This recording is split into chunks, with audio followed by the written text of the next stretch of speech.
Baik, terima kasih disampaikan.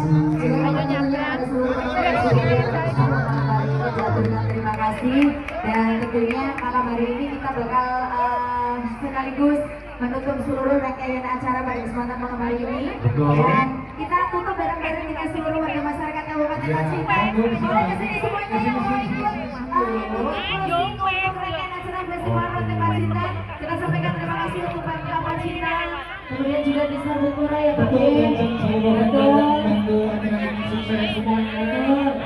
Dan juga tentunya kami langsung dulu ya Mbak ya, nanti kita mau tahu di sini ya, yang Allah sang artis ya. Kita sampaikan terima kasih untuk semuanya.